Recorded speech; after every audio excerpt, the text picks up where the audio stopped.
Écoute seul. Bonjour à tous. Bienvenue pour cette nouvelle version du webinaire Easy Bourse. Pour cette toute nouvelle version, nous avons l'honneur d'avoir un invité de marque, à savoir Didier Roman de Tocqueville Finance. Alors bonjour Didier. Bonjour Emmanuel.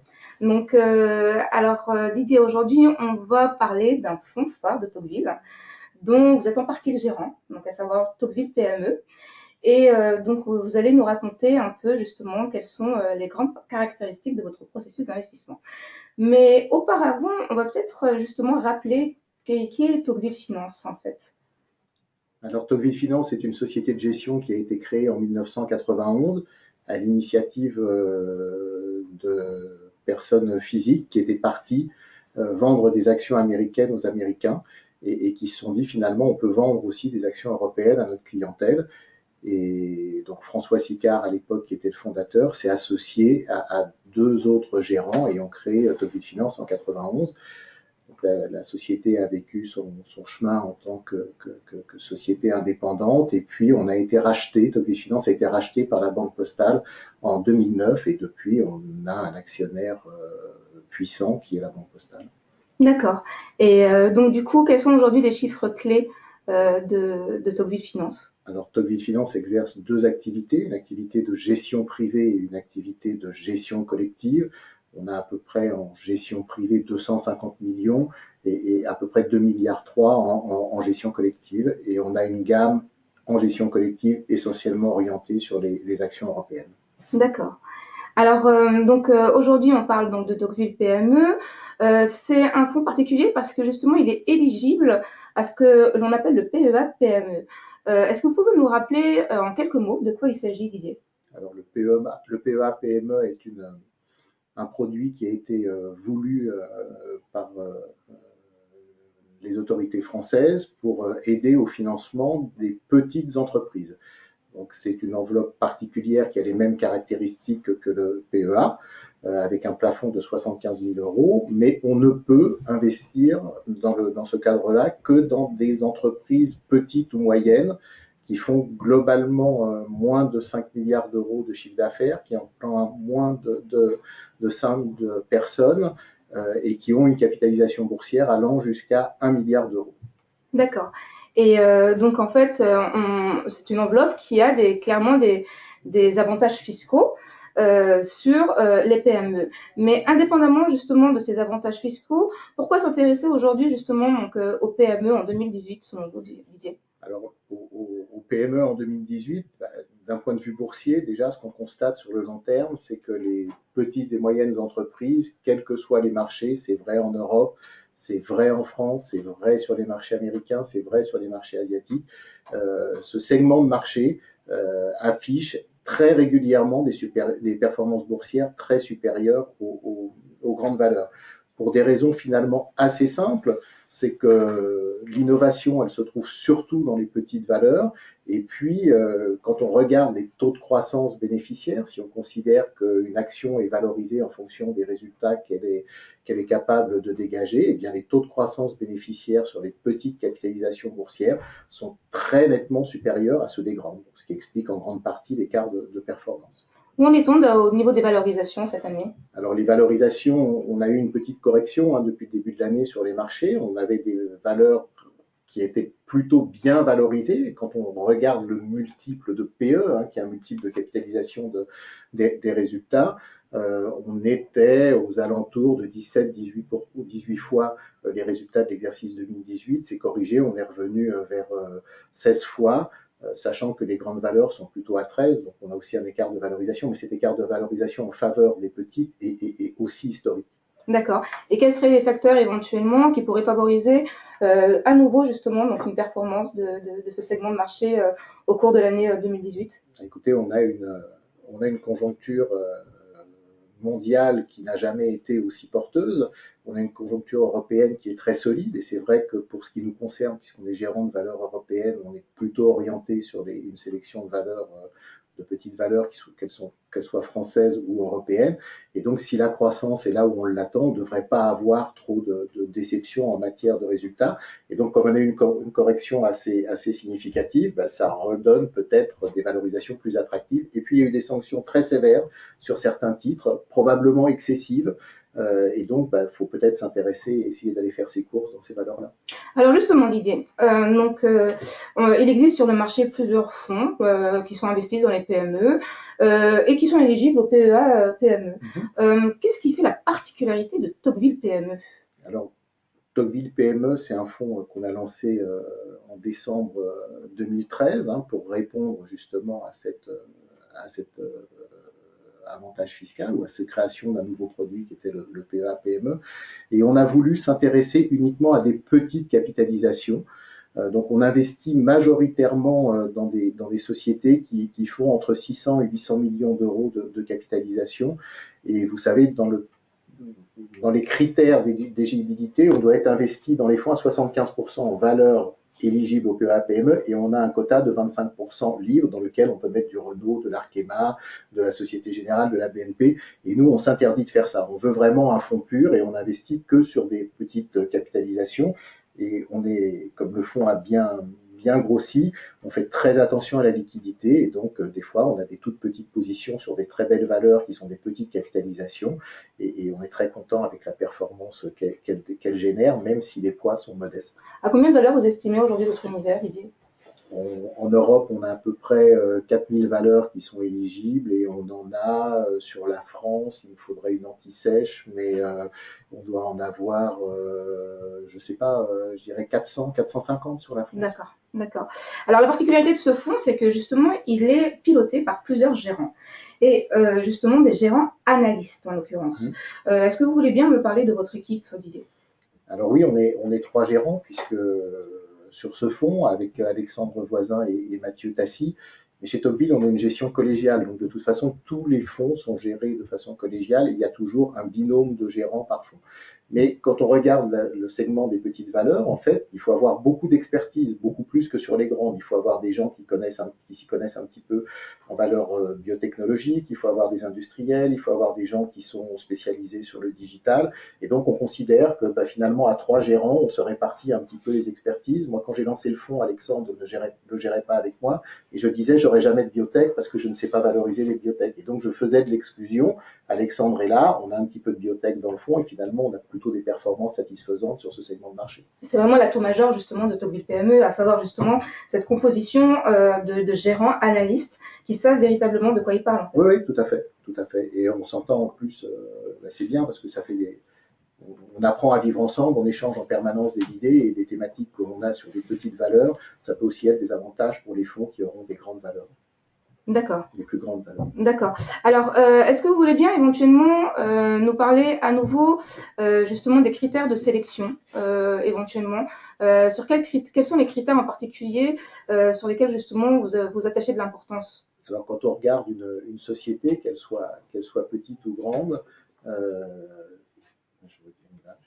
quand on regarde une société, qu'elle soit petite ou grande, naturellement, chaque secteur, elle appartient à un secteur d'activité, qu'elle soit sur le digital, que ce soit une société industrielle. Et donc, le premier élément, c'est de regarder les éléments fondamentaux de la société, c'est-à-dire connaître son environnement, ses métiers, l'engagement, son actionnariat, puisque selon qu'on ait un actionnariat financier ou un actionnariat familial, les objectifs de gestion de l'entreprise ne seront pas forcément les mêmes. Il faut regarder naturellement l'allocation du capital, parce qu'on parle de PME, mais elles ont souvent plusieurs activités, donc il faut regarder si le capital est bien alloué, ou est-ce qu'il y a une activité finalement qui consomme du capital et qui rapporte rien. Et si c'est le cas, essayez d'aller discuter avec les dirigeants pourquoi ils investissent autant. Peut-être que c'est de l'investissement et que dans 2 ou 3 ans, on aura beaucoup d'intérêt sur cette activité. Et puis après, il y a naturellement des éléments spécifiques. Il faut regarder est-ce qu'il y a des valeurs cachées. Grand Marnier, qui est une société que tout le monde connaît, on en met dans les crêpes. Et quand on regardait l'activité de la société, on se disait, bon, Grand Marnier, c'est facile, ils vendent des liqueurs, ils vendent du vin, disons, des domaines. Ce qu'on ne voyait pas, sauf à lire des rapports annuels, c'est qu'il y avait une propriété qui valait plusieurs centaines de millions à Cannes. Et naturellement, quand ça a été racheté par un groupe italien, bah, cette propriété a été valorisée dans le patrimoine et on s'est rendu compte que la valeur était bien supérieure à ce qu'on pensait en bourse. Donc il y a souvent de la valeur cachée. Et puis, bah, pour s'en convaincre, il faut rencontrer des dirigeants encore et encore et encore et encore tous les ans. Donc nous, on s'oblige dans les sociétés qu'on a en portefeuille ou dans celles qu'on n'a pas, de rencontrer au moins 2 fois les dirigeants tous les ans. D'accord. Donc, vous rencontrez combien d'entreprises à peu près par année? Bah, sur l'équipe à 3, on rencontre plus de 300 sociétés par an. D'accord. Donc, les différentes... Et puis juste un autre élément, naturellement, il faut toujours s'attacher à la performance boursière parce qu'il y a une chose qui est la valorisation d'une action. Donc on peut considérer une action sur le papier elle est pas chère parce que elle vaut 10 fois ses résultats et comme je vous disais tout à l'heure, on est plutôt à 16. Donc, mais il y a des sociétés qui restent éternellement à 10 fois parce qu'elles ne communiquent pas et donc est-ce qu'il faut passer beaucoup de temps dessus, est-ce qu'il faut s'y intéresser? On aura probablement raison un jour, mais des fois c'est très long. Donc attention à la trappe à la liquidité, oui, en fait. Tout à fait. D'accord. Et comment vous essayez justement d'éviter ces trappes, Didier? Eh ben, en regardant des graphiques, essayer de comprendre est-ce qu'il y a des flux sur les actions, est-ce que le titre est attractif, est-ce qu'il y a des investisseurs qui changent, est-ce qu'il y a des gens qui déclarent des franchissements de seuil de 5%, voilà. Est-ce que les dirigeants vendent ou ne vendent jamais des sociétés, est-ce que la société fait tourner ses actifs et puis qu'est-ce qu'elle fait derrière, parce que généralement les sociétés qui ont des gestions dynamiques, elles performent en bourse et celles qui sont ennuyeuses parce qu'elles ne communiquent pas et qu'elles font rien au-delà de leur métier qu'elles font bien, elles n'ont d'intérêt pour personne. D'accord. Et aujourd'hui, le fonds se compose de combien de lignes? 80 lignes à peu près. 80 lignes, d'accord. Avec un turnover éventuellement qui se situe... Un turnover qui est assez faible. Là, on a une gestion... on prend des positions pour jouer des histoires, donc des faibles valorisations, et puis après des histoires qui sont susceptibles de s'inscrire dans la durée. Et on a un turnover qui est inférieur à 20% du portefeuille par an. D'accord. Alors, si on doit illustrer vos convictions, il y a notamment la valeur CGDIM qui vous a particulièrement intéressé. Pourquoi, Didier? Parce que CGDIM, c'est une société qu'on connaît depuis très longtemps. C'est un éditeur de logiciels dans le domaine de la santé. Ils ont fait, il y a 10 ans, une opération de croissance externe aux États-Unis en rachetant un spécialiste de la gestion des bases de données. Et puis, c'était une erreur stratégique, mais CGDIM est une belle société, et donc on la suivait. On n'en a jamais eu à cette époque-là. Et puis, ils ont vendu cette activité. Donc, le bilan s'est déleveragé, parce que la société s'est désendettée. Et puis, parallèlement, sur ses autres activités d'édition de logiciels, que ce soit pour les pharmaciens ou pour les professionnels de santé, médecins donc, et laboratoires, elle a fait évoluer son business model d'un mode éditeur de logiciels à un mode SaaS. Et donc, naturellement, cette migration, on l'a vu chez plein d'autres acteurs dans un premier temps, mais au lieu de vendre des licences et de comptabiliser son chiffre d'affaires au moment où on vend la licence, on passe en mode SaaS, le client fait à l'usage, et puis donc il y a une certaine inertie. Donc au départ, on investit beaucoup, et puis après, la croissance revient et la rentabilité s'améliore dans une deuxième étape. Et on est dans cette deuxième étape, et maintenant, le processus va accélérer, et cette société qui a fait beaucoup de profit warning parce que sa phase d'investissement, c'est toujours très long. Quand on investit, on ne sait pas quand le retour arrivera. Et cette société aujourd'hui délivre et elle est probablement promise encore à un bel avenir boursier. D'accord, vous l'avez rentré en 2014 a priori. Oui, oui, tout à fait. Alors malheureusement, on n'achète jamais au bon moment. Quand on investit dans des sociétés qui sont en retournement, on achète toujours un peu tôt et puis on vend souvent aussi un peu tôt parce que l'histoire, on l'a accompagnée et on a peut-être du mal, quand on est des gérants value, à se dire cette société vaut 20 fois, 25 fois ses résultats, mais elle a déjà progressé de 40% en bourse.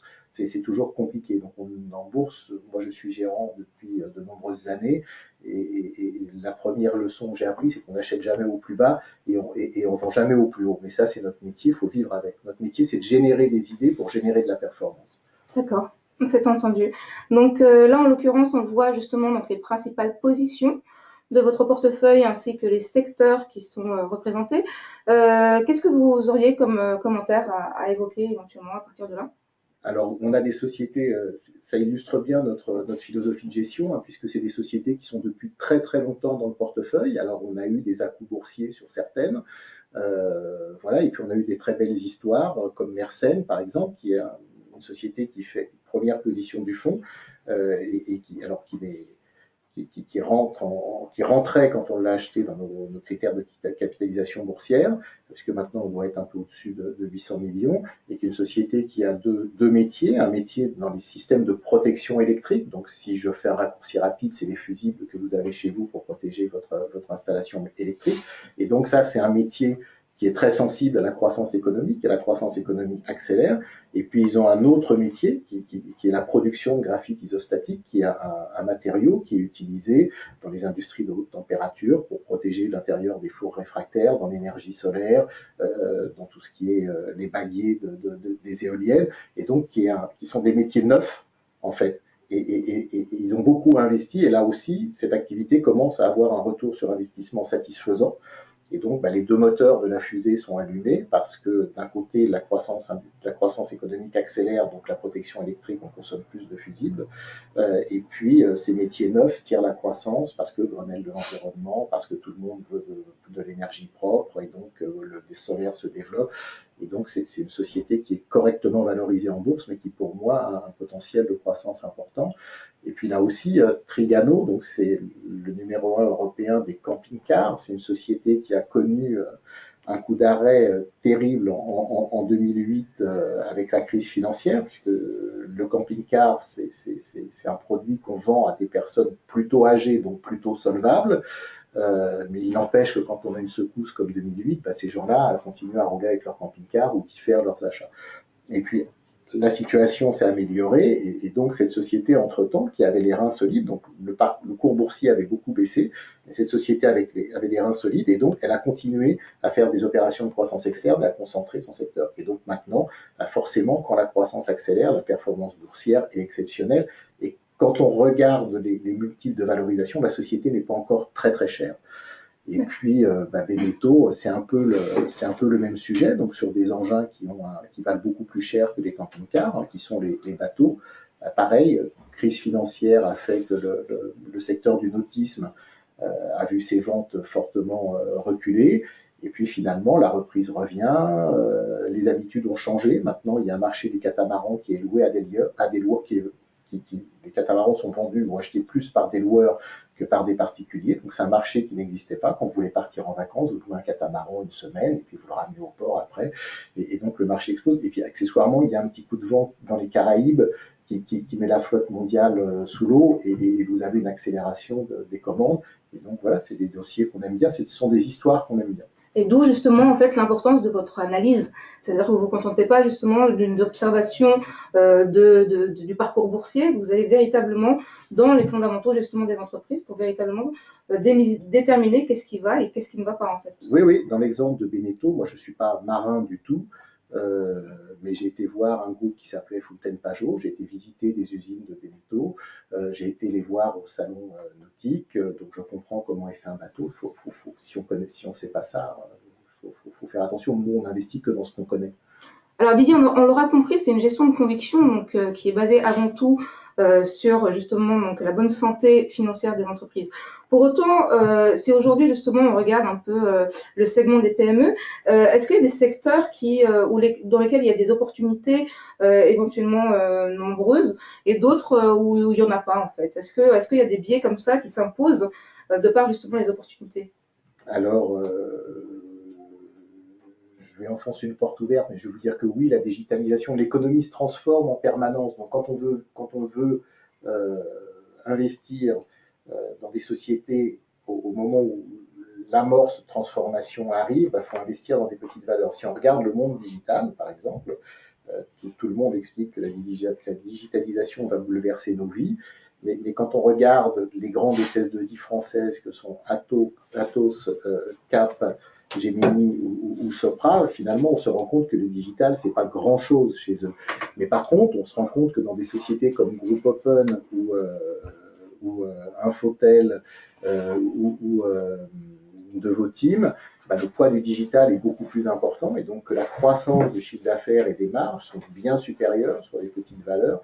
Donc c'est effectivement un secteur qui est cher en multiple, puisque globalement ça vaut 12 fois le résultat opérationnel, alors que historiquement c'est des sociétés qui se payaient plutôt entre 8 et 9.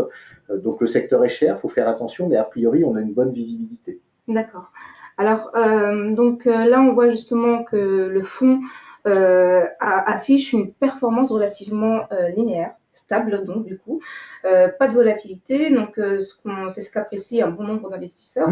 Et là, vous l'expliquez encore une fois par un processus qui a toujours été constant, n'est-ce pas? Alors, la faible volatilité du fonds, elle s'explique en grande partie par le nombre de lignes. En fait, on fait attention à avoir une répartition sectorielle assez équilibrée, c'est-à-dire pas avoir un poids d'un secteur trop important, et puis un nombre de lignes, un poids d'un secteur trop lourd et un nombre de lignes important. Ce qui fait que comme ça, quand on a des fluctuations dans le portefeuille, tout s'équilibre, doit s'équilibrer. D'accord, d'accord. Alors là, on termine justement donc avec la fiche signalétique du fonds. Didier, si éventuellement on devait faire attacher de l'importance à des données plus que d'autres, éventuellement, vous diriez lesquelles, en l'occurrence?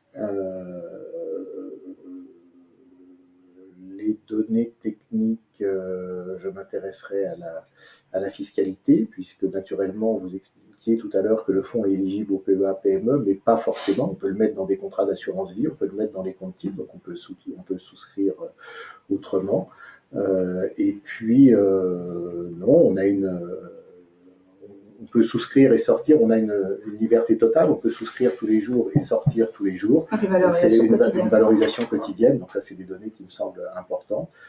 Après, on communique, peut-être suivre les performances, et puis quand elles sont plus ou moins bonnes, essayer de comprendre pourquoi elles sont plus ou moins bonnes. D'accord. Alors, donc c'est un fonds, en l'occurrence, qui, bien entendu, a été référencé sur la plateforme Easy Bourse, donc qui est disponible sur le site internet. Voilà, donc en l'occurrence, quand on voit dans l'onglet Investir et dans l'onglet Recherche, on a la possibilité de le retrouver. Alors, soit on le retrouve par le code ISIN, qui est le code justement donc, spécifique à la part du fonds Tocqueville PME que l'on souhaite éventuellement acheter, ou alors par tout simplement le nom de la société. Donc, il suffit de noter Tocqueville ici, voilà, et de faire la recherche. C'est alors que, voilà, donc on a un certain nombre de fonds qui apparaissent. Alors, là, en l'occurrence, pour Tocqueville PME, on a deux parts, Didier. On a une part PMEP et PMER. C'est quoi la distinction? Il y en a une qui est pour le réseau, et une autre qui est pour les particuliers, R étant retail et P particulier. D'accord. Alors, donc on va aller justement dans Mais les frais, les caractéristiques, c'est juste dans les réseaux de distribution dans lesquels on trouve le fonds, les caractéristiques sont identiques et les frais sont identiques. D'accord, Didier, c'est entendu. Donc, on voit justement dans Tocqueville PME R. Et là, on voit justement donc, au niveau de la synthèse qu'il y a des onglets, donc acheter, vendre. Donc voilà, donc nous on veut acheter justement donc, ce fonds. Du coup, il nous suffit de mettre éventuellement l'identifiant client. Donc là, moi j'ai un identifiant donc qui m'est propre en l'occurrence. C'est donc voilà, donc celui-ci. Donc le mot de passe en l'occurrence, ça va être donc pardonnez-moi. Alors, donc, excusez-moi. Alors, ça fait donc voilà. Donc, on valide. Voilà, voilà. Donc là, on atterrit justement donc sur cette page qui est la synthèse du compte justement donc du client en question. Et donc à partir de là, on a la possibilité justement donc d'acheter en fait une part donc du fonds. Voilà, donc c'est entendu. Donc du coup, on se rend compte surtout au niveau de la fiche valeur que, indépendamment justement de la synthèse donc des informations, on a également trois grandes parties. Donc qui vont justement donc dans les caractéristiques du fonds, donc avec les valeurs liquidatives. Donc là ici justement donc on a un certain nombre de données clés pour justement donc mieux apprécier en fait le positionnement du fonds. Ensuite, on a justement donc une partie performance et risque. Donc là, justement, donc on peut jauger de la performance du fonds sur 1 an, 3 ans et 5 ans. Et enfin, donc on a justement une autre grande partie sur les frais et les modalités justement donc, de souscription. Voilà. Donc c'est un fonds qui, encore une fois, se caractérise par sa performance relativement stable, par une équipe qui est composée de gérants analystes, donc avec une véritable expertise justement sur les valeurs en fait qui composent le fonds. Et donc de ce fait, il faut que... Alors, allez, oui. Alors, chose à savoir éventuellement, les frais d'entrée justement sur ce fonds sont à 0%. Voilà, donc on n'a pas justement de frais de souscription lorsqu'on se positionne justement sur ce fonds. Voilà, donc Didier, écoutez, à présent on va passer à la séance des questions-réponses. Donc on en a certaines, c'est ce que je vois. Alors la première, c'est qu'est-ce qu'une small cap selon vous? Comment vous la définiriez? Alors, on va essayer de définir les small caps au travers des indices et vous allez assez facilement comprendre. On va analyser les capitalisations boursières par le prisme des indices. Et donc, si on regarde la capitalisation boursière de l'indice CAC 40, qui est le plus connu, c'est globalement 1500 milliards pour une capitalisation boursière globale de la Bourse de Paris qui est un peu supérieure à 2000 milliards. Après, vous avez l'indice Next 20, donc ce sont les 20 valeurs censées être les plus grosses, juste derrière les 40 qui composent le CAC 40, c'est 265 milliards. Donc on voit bien qu'il y a un écart de capitalisation boursière moyenne. Et puis, quand on prend le CAC Small, lui, c'est 67 milliards la capitalisation boursière de l'indice, alors qu'il y a beaucoup plus il y a 190 valeurs. Donc en fait, une petite capitalisation boursière, chez Tocqueville, c'est une capitalisation boursière une small cap, c'est une société qui capitalise entre 10 millions et 800 millions d'euros. Et donc la capitalisation boursière, c'est la valeur de l'entreprise en bourse. Alors on a une autre question qui nous dit comment choisir justement cette OPCVM, donc c'est ce que je viens de vous montrer, et surtout est-ce qu'il vaut mieux justement investir mensuellement sur cette OPCVM ou d'un seul coup? Alors le versement programmé, c'est forcément la meilleure façon d'agir. On est Moi, je suis un investisseur professionnel, mais je me pose les mêmes questions quand je dois investir dans une valeur qu'un particulier. C'est-à-dire, est-ce que je fais jackpot aujourd'hui et je constitue ma ligne en une seule fois et en une seule journée, ou est-ce que je me dis finalement, il y a des aléas de marché, on peut avoir un tweet de Donald Trump, on peut avoir une réaction en Allemagne, on peut avoir un conflit en Arabie Saoudite, et il peut y avoir des éléments qui font fluctuer les cours de bourse, et donc forcément, on peut considérer qu'investir en une seule fois, on maîtrise, on prend une fois la décision. L'investissement programmé, quand les marchés sont un peu chers, me paraît quelque chose d'intéressant. Et on peut se dire, j'investis, si je veux investir 100, j'investis 33 aujourd'hui. Les marchés montent de 10%, je remets 33, j'ai une perte d'opportunité. Mais si les marchés baissent de 10%, finalement, je peux remettre. Et là, auquel cas, j'en profite, j'achète moins cher, je minore mon prix de revient. D'accord. Alors, au-delà de CGDIM, justement, donc, il y a une autre question qui nous dit est-ce que vous pouvez nous raconter une autre belle histoire, justement, dans l'allocation que vous avez pu faire éventuellement ces derniers temps?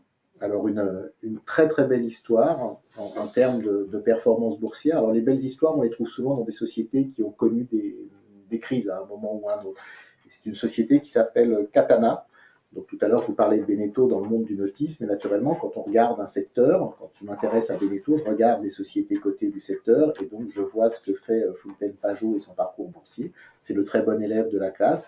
Et puis à l'opposé, j'ai une petite société qui s'appelle Katana, qui est le très mauvais élève de la classe, et qui a une performance boursière exécrable. Ces banques ne lui font plus confiance, et donc il faut mettre en place des moyens de financement un peu complexes, avec des obligations et des bons de souscription, et puis il n'y a qu'une société qui accepte de vous prêter de l'argent dans ces conditions-là.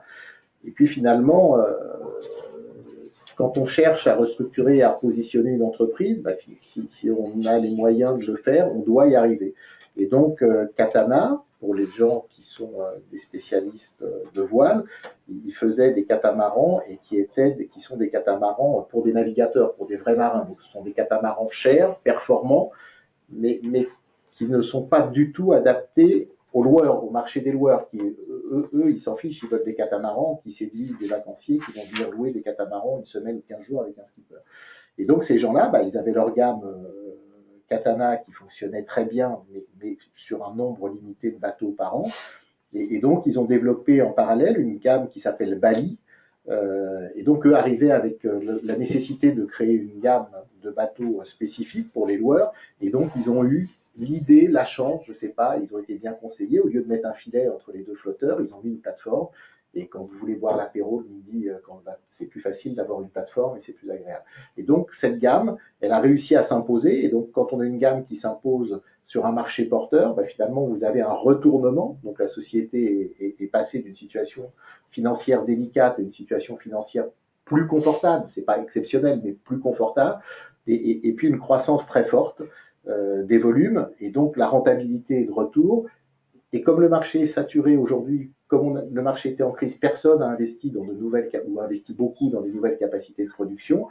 Finalement, toutes les capacités de production sont saturées. Et eux, ils ont un outil de production, comme ils sortent la tête de l'eau, finalement, où ils peuvent augmenter leur cadence. Et c'est une belle histoire. Et moi, j'ai acheté du katana à 72 ou 75 centimes. Ça vaut 3 euros aujourd'hui. Et ils font une augmentation de capital parce que finalement, comme la société sort tout juste la tête de l'eau, les banques ne sont pas forcément très prêteuses. Ils font une petite augmentation de capital de 5 millions d'euros pour poursuivre l'aventure. Mais c'est ça la force d'un bon gérant, c'est justement de déceler le retournement de situation. En fait. Oui, oui. Alors quand on investit dans des sociétés comme ça, on prend des risques parce que l'histoire peut aussi. Il y a des sociétés qui font faillite des fois quand le retournement n'arrive pas ou il est très lointain. Et après, voilà, l'idée c'est d'avoir plus de sociétés qui performent que de sociétés qui ont des accidents. Mais malheureusement, dans la vie d'un gérant, comme dans la vie d'un investisseur particulier, on est exposé à ce risque et on sait qu'on se trompera forcément un jour ou l'autre. Oui, mais on peut imaginer que justement, de par la qualité d'analyste de vos gérants, justement, cette probabilité d'erreur, en fait, est limitée, on va dire ça. Oui, on essaie de la limiter, mais vous savez, des fois, il y a des gens qui se font sanctionner parce que les comptes ne sont pas sincères. Et qu'est-ce que vous voulez faire contre ça? Quand vous avez des comptes, quand on vous présente des comptes et qu'ils sont inexacts, vous travaillez et vous analysez les sociétés sur des données publiques. Et vous voyez des dirigeants qui vous racontent leur histoire. S'ils vous mentent, des fois, c'est dur à déceler. Alors, quand est-ce que vous décidez de couper une position, justement, quand celle-ci évolue en fait véritablement à la hausse? Alors, chaque fois qu'on rentre un dossier, on essaie de se fixer un objectif de cours. Alors, on ne se fixe jamais un objectif de cours en disant cette société vaut 100 euros.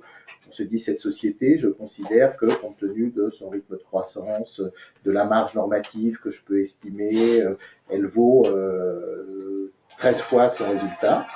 Et donc, une fois qu'elle vaut 13 fois le résultat, je me pose la question, est-ce que je la vends ou alors est-ce que les résultats sont meilleurs que prévu et donc ça mérite que je revoie à la hausse mon objectif de cours? D'accord. Est-ce que les clients éventuellement de la banque postale peuvent acheter le fonds Tocqueville PME et est-ce qu'ils justement ils ont un traitement éventuellement différent des clients des e-bourses? À ça, je ne peux pas vous répondre. Moi, je suis gérant, je ne peux pas m'impliquer dans la partie commerciale. Il faudrait voir ça avec nos services commerciaux et les services commerciaux des e-bourses. Mais je pense que les conditions sont identiques. D'accord. Enfin, peut-être éventuellement une dernière question.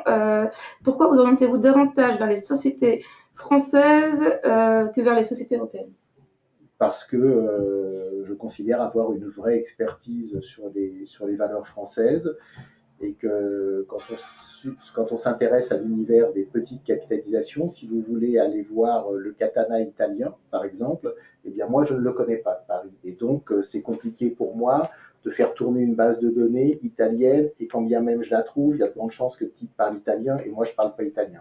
Donc c'est un peu compliqué. Et donc voilà, je préfère rester sur mon domaine de compétences, mais on a à peu près 25% de valeur européenne dans le fond, puisque naturellement, on a des relais dans la génération d'idées, on a des relais avec des brokers, et puis on a une équipe de gérants européens, on est 3 gérants sur Tocqueville PME, mais on est plusieurs gérants chez Tocqueville, et Michel Saunier, Stéphane, Yann, Mathieu, ces gens-là génèrent aussi des idées pour l'ensemble de la gamme, et eux peuvent voir lorsqu'ils vont à Francfort, à Londres, à Bruxelles, des sociétés européennes de petite taille et me dire tu devrais regarder ce dossier. À ce moment-là, si on me dit de regarder un dossier, je vais le regarder, je peux trouver de l'intérêt. Je sais valoriser une société italienne ou allemande. Le tout, c'est comment je la détecte. J'entends.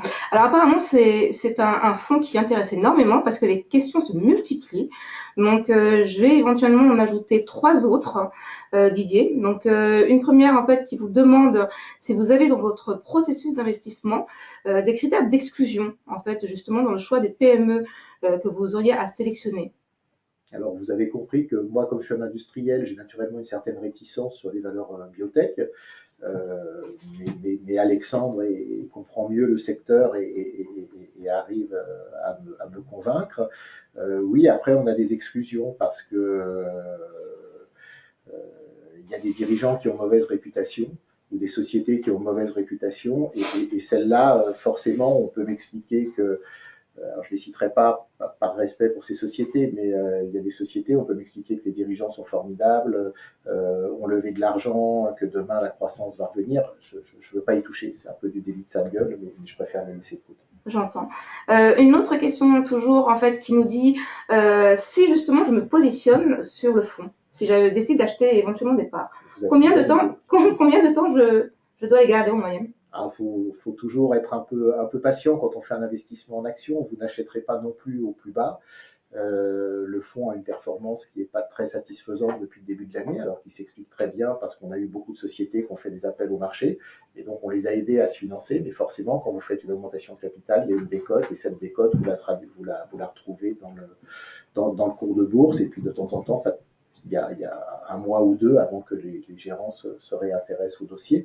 Et voilà, et donc c'est un peu l'exemple de CGDIM. CGDIM, vous me dites, oui, vous en avez acheté il y a longtemps, oui, je veux dire, regardez la performance, et sur la durée, j'ai pas acheté au plus bas, mais sur la durée, le TRI est très satisfaisant. Moi, faire du TRI en 5 jours, je sais pas faire. Donc, voilà. D'accord. D'accord. Enfin, une dernière question qui nous dit, Didier, est-ce que justement votre savoir-faire, et notamment justement la particularité de votre processus d'investissement avec une équipe justement de géo-analystes, vous le dupliquez dans d'autres fonds chez Tocqueville? Oui, ce qu'on fait dans Tocqueville PME, c'est exactement le même processus de gestion qu'on a sur tous les fonds. D'accord. Donc, vous retrouvez éventuellement ce même processus justement dans les autres fonds. Et vous-même, vous pilotez d'autres fonds chez Tocqueville? Alors, je pilote un fonds qui s'appelle Tocqueville Odyssée, qui est aussi sur les valeurs françaises, avec une thématique un petit peu particulière, c'est les changements de contrôle. C'est-à-dire, est-ce que la société est susceptible de faire l'objet d'une OPA et ça colle bien à la philosophie value qu'on a dans une large partie de notre gamme, puisque pour qu'une société en intéresse une autre, il faut que son prix soit raisonnable. Si elle est trop bien valorisée, elle ne sera pas rachetée.